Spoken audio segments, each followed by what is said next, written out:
And have you ever had a moment where, say, celebrities took a photo with you? So they actually do a lot, the celebrity do a lot of posting about me. Holy shit, you're 21 years old and you are a restaurant manager of a one Michelin star restaurant in London. We will do anything possible to make you come there. Go work in hotels, bitches.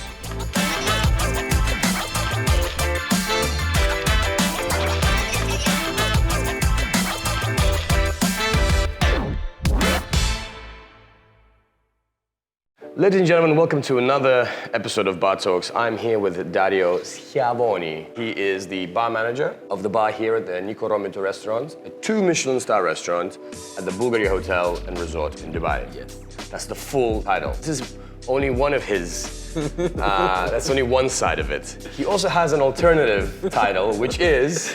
My name is Massimo Decimo Dario Meridio, comandante delle legioni del Bulgari. First of all, thank you very much for giving me the time and the opportunity to do this. I want to say that actually I'm very lucky to be working in such a good company, big around the world. I've been working with the same company already for 7 years, starting in Japan, then in China. Travel a little bit all over the world and make people happy and drunk. You're Italian? Yeah, from Rome. Okay, one of the few. Everyone's from Lake Como, apparently.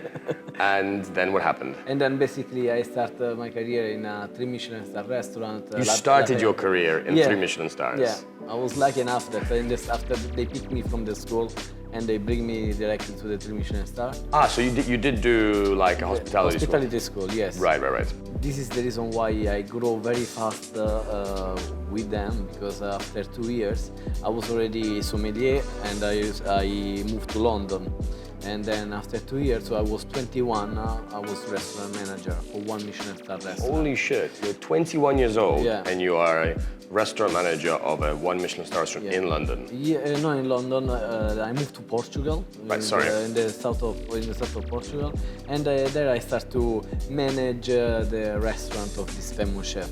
And then after that, in Portugal, they came the owners of a new restaurant opening in Japan. They say, we want you there, and we will do anything possible to make you come there. So then, 24, I was in Japan managing a bar and a restaurant in Tokyo. There is a backstory, like all the story. So basically, I wanted to become a chef. Yeah. Ah, okay. And because my grandma's cook beautiful dessert and pasta. Every single Italian man's grandma is apparently a 3 Michelin star chef. Exactly. So when I was in the hospitality school, for the first 3 years, I studied as a chef. And then I was around 15 and I go on holiday with my parents. And in south of Italy, in Calabria, where they do this week that you stay inside the resort for a week. And then as I was kind of boring, I speak with the chef. I say, can I come to see what is the operation during the holiday? And then I entered. They give me the uniform. I was super proud of myself. So during that service... And they threw a pan at you. Not at me, but actually the chef was so crazy that threw a knife to one of the other chef. It didn't hurt him, but I got really concerned about the situation. So I went out and I was really confused. And the restaurant manager came and say, Dario, I have to tell you something. You know that you take hospitality school, but the chefs are very special people. We are all the same, but then when they stay near the fire for 12 hours in these 4 walls, they become a little bit crazy. But look at me. There's always this rivalry between chef and the restaurant team, right? Yeah, front of house, yeah. Front of house. So, but he make a point. Why I start to do a bartending and to create cocktails for the same reason, I started then I go into restaurants a lot, and then I was Michelin, but I was not really having fun. And Bulgari gave me the opportunity to say, look, you should do other things, you're a personality, So I start, and because of my passion for cuisine, for kitchen, because I told my cook, then it's very easy for me to mix and combine ingredients.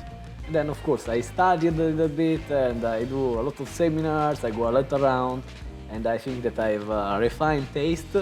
Has your wife ever said, bro, shave it off? Yeah, every day. Get rid of it, it's yeah, awful. every day. So, It doesn't help inside the house, but outside the house. But you know, like I grew my mustache when I was in China, and also there's also a little accident happened. So basically, Christmas Eve in China, and we had 6 liters of champagne. And before the service, I called all my team and said, I'm going to show you how to open 6 liters of champagne. So, have you ever opened a 6 liter champagne before that? The bottle needs to be chilled, you have to be careful like this. So I start to force the cork, and instead of only the cork, the bottle broke. So I cut from here to here. And Jesus. My finger. Oh, the thumb is not good. Yeah, my thumb. But no, actually, it's super fun. In China, they are super good with micro surgeries, so they actually fix me super well. Anyway, so then I take 3 months of sick leave, and I grow beard and mustache. Then I go back to China, and I shave. When I was going to work, I start to shave. I say, I have a nice mustache. So I entered at work. I knew that my boss, my first line boss, so my family director, would ask me to shave, but I had a very good relation with the GM. I just crossed, I took 2 or 3 shorts. You took a shortcut. Shortcuts to go to the GM. When I arrived to the GM, he say, "You're never going to shave this mustache. Keep it, it fits you." Okay.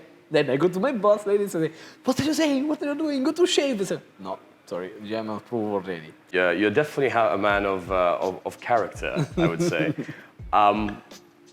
But why did you choose sort of like suddenly, all of a sudden in Dubai, boom, I'm gonna do takeovers, I'm gonna try and get to the world scene. What drives you? First of all, I want to say that good character or strong character, because I want to make special things. Normal operation is fun, but I want to make a place to be unique. Mm-hmm. Yeah?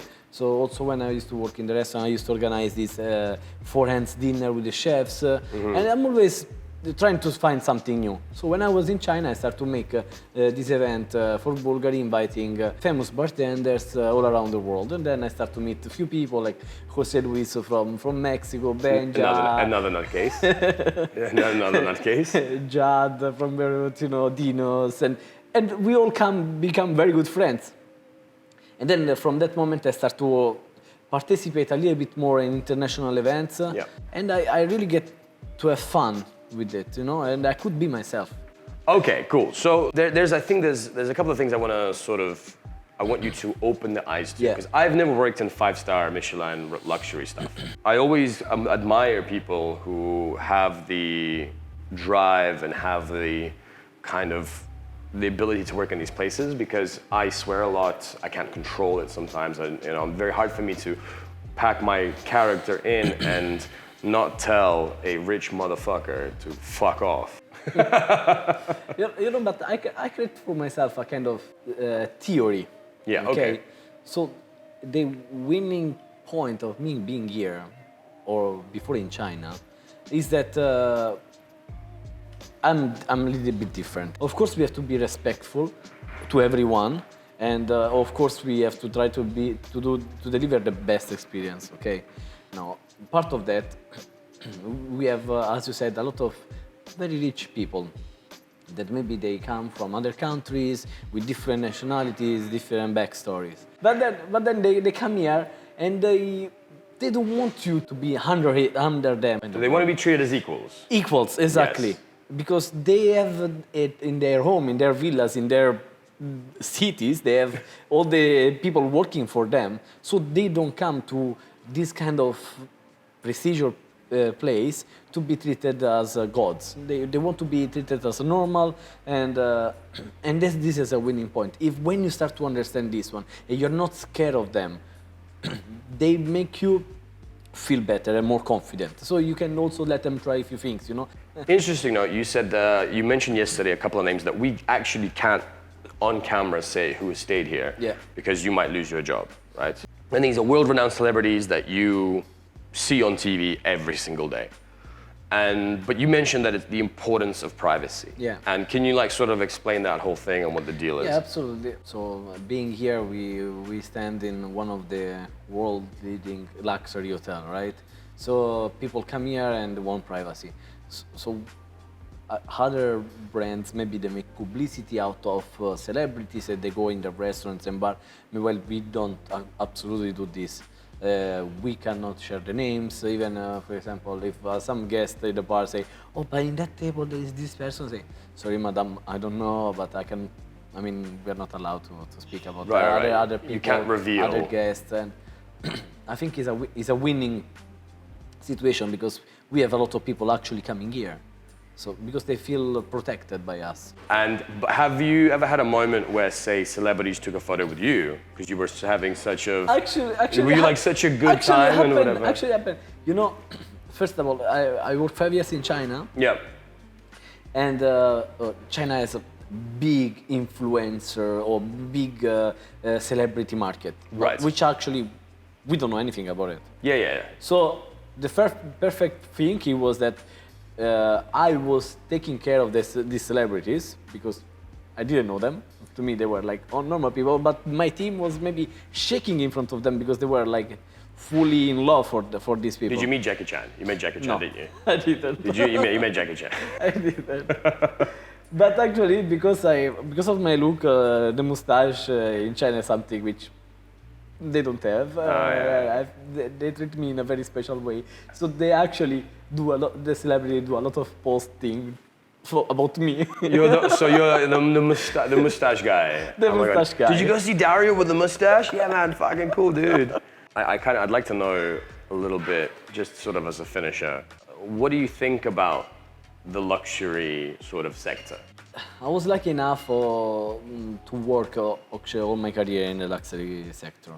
You never want to try something else? Actually, at some point, maybe I will try something different. Maybe I will open something that represents me, and most probably will not be a luxury, a luxury thing because I am not that kind of person. Anyway, I don't have that kind of money. But sometimes I realize when I go to another hotel or when I do my vacation, I can be super picky, you know, because luxury is, yes, you pay a lot of things, but not to be treated in a basic way, you know? Mm-hmm. So when I go in a room, I start to check things, or when I go to the restaurant, I'm so picky about sequence of services, or when I order a drink, oh my God, you know, like sometimes I laugh a lot to your post and your story because actually you are the only one saying the truth. Like, oh, dude, man. Like I would love to be so honest. Like sometimes I cannot be. This is my brand, bro. This is my brand. Sometimes I cannot be so honest. I was like, yeah, it's good, but oh my God, I cannot drink it.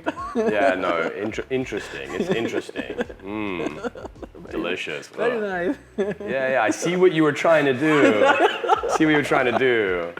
It's not my thing, but I see what you were trying. I respect your work.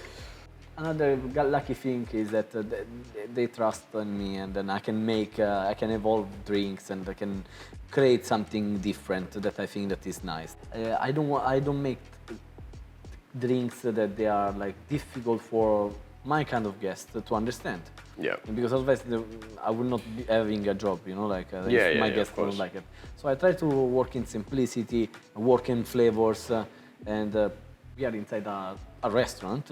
Which is now been awarded to Michelin star, but it's 5 years open, but we always been stick to the same quality. And it's Italian cuisine, and our chef is really working in ingredients. So he emphasizes ingredients, they grow, and they make it better. Yeah. So a lot of my cocktails they are like this. I try to work on one ingredient, one element. Just to wrap it up. What advice would you give as a representative of the luxury part of the business for people who might want to do this, or to young bartenders? You know, why should they do this? I think it's an important step on a career, because then after maybe a hotel bar, maybe working in a hotel or in a luxury element, you are able to even go to a standalone bar, you know, because here we teach you and we make you learn a lot of things, like for example. Stock taking or like inventory or all the boring things of the hotel, yeah. But it's a big learning point. And then obviously you will understand that after 2 years you learn a lot and you're able to show off and go to work in a standalone bar where you can show off yourself, and maybe one day you can open a bar. but you still have the knowledge that you take from these places. Because here, I am the kind of person that I work with the team. So say, guys, we have to make this drink. We have to use. I want to use this ingredient. How we can make this work together. Yeah. So it's. I think it's a big learning. So those kind point. of skills, back of house skills, that admin skills, that in the standalone bars won't have time to teach you, Yeah, or exactly. very likely don't have good systems in place in the Exactly. first place. Yeah. Go work in hotels, bitches.